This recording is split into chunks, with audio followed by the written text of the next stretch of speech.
Bên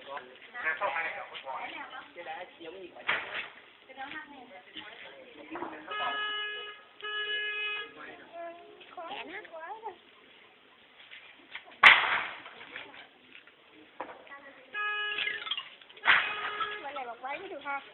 Ấy ơi, quay Mình đi kì coi hợp không? Hợp mình không? Hợp mình không? hợp hợp. Sao ơi? Cứ đang lựa gì á? Không. Đưa xích.